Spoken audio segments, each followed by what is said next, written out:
আমরা শুরু থেকেই বলেছি যে নির্বাচন কমিশন আসলে নীতিমালা নেই। তাহলে তারা কোন নীতিমালার আন্ডারে শাপলা কলি এখন অন্তর্ভুক্ত করেছে, এটা কি স্পষ্ট করেছে তারা? বা কোন নীতিমালার কারণে তারা শাপলাকে অন্তর্ভুক্ত করবে না, এটা কি তারা বলেছে? বলে নাই। কোন নীতিমালার কারণে তারা অন্যান্য রাজনৈতিক দলগুলোকে বরাদ্দকৃত মার্কাগুলো দিয়েছে, সেটা কি তারা স্পষ্ট করেছে? সেটাও করে নাই। তার মানে এই নির্বাচন কমিশনের এই যে মার্কা সংযুক্তিকরণ বা নাকরণের যে বিষয়টি, এই বিষয়টি গোড়ামি বা এই বিষয়টি নিয়ে একটা স্বেচ্ছাচারী যে বিষয়, যেটাই বলেন না কেন আপনারা, যেই ভাষায় বলেন না কেন, মধ্যযুগীয়ভাবে এই বিষয়গুলোকে ডিল করছে আসলে নির্বাচন কমিশন। আমাদের কাছে মনে হয় যে নির্বাচন কমিশনে অনেকগুলা পক্ষের শক্তি এখানে জড়িত। কেউ হচ্ছে এখানে, আপনারা জানেন যে নির্বাচন কমিশনটা আসলে যে গঠিত হয়েছে, এটা নীতিমালা কি ছিল? 5ই আগস্টের পরে আপনারা প্রশ্ন তুলেন সাংবাদিকরা যে আপনারা কোন প্রক্রিয়ায় নির্বাচন কমিশন গঠন করলেন।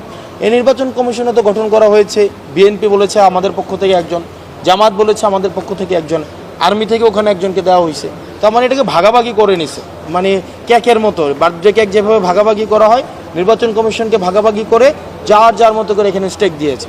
তো যারা বিএনপিপন্থী নির্বাচন কমিশনার আছে তারা বিএনপিকে পারপাস সার্ভ করে, যারা জামাত ইসলামীপন্থী নির্বাচন কমিশনার আছে তারা জামাতের পারপাস সার্ভ করে, যারা আর্মিপন্থী এখানে নির্বাচন কমিশনার আছে সে আর্মির পারপাস সার্ভ করে। এখানে আবার আওয়ামী লীগের অনেক অসংখ্য চাকরিজীবী রয়েছে, তাদের বিষয়ে কি নির্বাচন কমিশনার কোনো সিদ্ধান্ত নিয়েছে? সিদ্ধান্ত নেয় না। তো দিন শেষে আসলে আমরা মানে কোনো ধরনের, আমরা এনসিপি, আমরা আমাদের জায়গায় স্পষ্ট ছিল, আমরা আমাদের কোনো অবস্থান পরিবর্তন করিনি। নির্বাচন কমিশন তার অবস্থান পরিবর্তন করেছে তার নিজের মতো করে স্বেচ্ছাচারীভাবে। আমরা একই সাথে আপনার যে প্রশ্ন সংস্কার নিয়ে, আমাদের মার্কা নিয়ে আমরা সবসময় একটা অবস্থানে ছিলাম। আমরা এটা বলি না যে আমরা জুলাই সনদে পিয়ার না হইলে আমরা সিগনেচার করব না।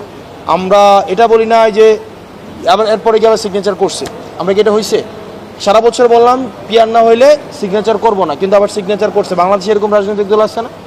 আবার বলা হয়েছিল কিনা আমরা সিগনেচার করব না কিন্তু অনুষ্ঠানে যাব, আবার গিয়ে আবার সিগনেচার করছে কিনা, আবার সিগনেচার করার পর আবার এটা বলছে কিনা যে আমরা সিগনেচার করছি কিন্তু আবার এটা আমরা উঠাই নেব।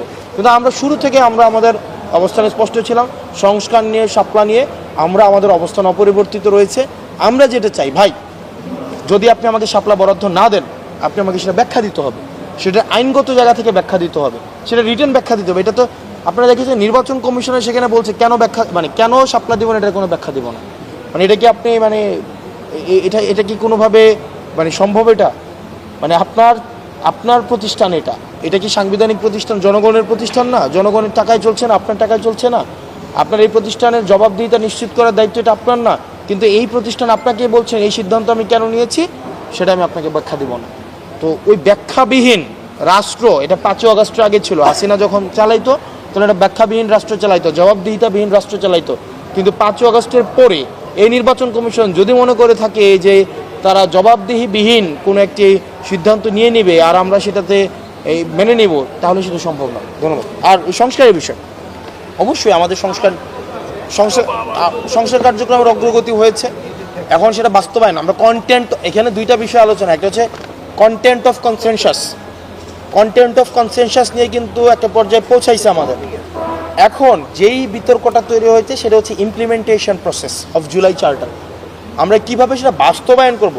কন্টেন্ট নিয়ে কিন্তু এই যে ঐক্যমত্য কমিশনের আলোচনা একটা পর্যায়ে আসছে, কিন্তু বাস্তবায়ন প্রক্রিয়া আপনারা দেখেছেন, কেউ বলেছে পরবর্তী সংসদের মধ্য দিয়ে বাস্তবায়ন করবে, কেউ বলেছে গণভোটের মধ্য দিয়ে বাস্তবায়ন করবে, কেউ বলেছে বা আমরা বলছি গণপরিষদ হবে, গণপরিষদ প্রক্রিয়ার মধ্য দিয়ে এই যে আগামী যে সংসদটা গঠিত হবে তাকে দুইটা স্ট্যাটাস দিতে হবে, তাকে এটা গণপরিষদের স্ট্যাটাস দিতে হবে, একই সাথে একটা রুটিন যে পার্লামেন্ট, সে পার্লামেন্ট অ্যাক্টিভিটির মধ্যে চলছে। মূলত এখন সংকটের জায়গাটা হচ্ছে সেটি। এবং আমরা এখন একটা গণভোটের যে বিষয়টি, গণভোট একটা অর্ডার হবে, আলোচনা যেটি নিয়ে হচ্ছে না বা যেটি হওয়া প্রয়োজন, যে টেকনিক্যাল বিষয়টা যেটি আলোচনা হওয়া প্রয়োজন, সেটি হচ্ছে এটা অর্ডার জারি করতে হবে, অধ্যাদেশ জারি করা যাবে না, সেটাকে কোনো আপনার কোনো প্রজ্ঞাপন জারি করা যাবে না, এটা কি জারি, এটা অর্ডার জারি করতে হবে, এটা আদেশ। এবং আদেশটা জারি করবে আপনার ডক্টর মোহাম্মদ ইউনূস। প্রশ্ন করতে পারেন ডক্টর মোহাম্মদ ইউনূস কোন ক্রাইটেরিয়ায় উনি হচ্ছেন এই আদেশটা জারি করবেন, এই আদেশটা কোন ক্ষমতা বলে? এই ক্ষমতাটা হচ্ছে অভ্যুত্থান। আপনি 106 বিশেষ, আপনার কনস্টিটিউশন 106 দিয়ে সরকার গঠন করছেন না বিশেষ পরিস্থিতিতে, তাহলে এই সরকারের লেজিটিমেসি কোথায়? ঠিক একইভাবে এই অভ্যুত্থানের লেজিটিমেসির কারণে ডক্টর মোহাম্মদ ইউনূস এই অর্ডারটা জারি করতে হবে।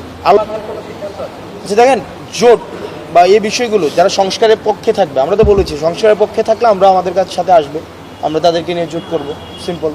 সংস্কারের পক্ষে 5 আগস্ট পরবর্তীতে যে জন আকাঙ্ক্ষা তৈরি হয়েছে সেটির পক্ষে যারা অবস্থান নেবে আমরা তাদেরকে নিয়ে আমরা পরবর্তীতে সংসদে যেতে চাই।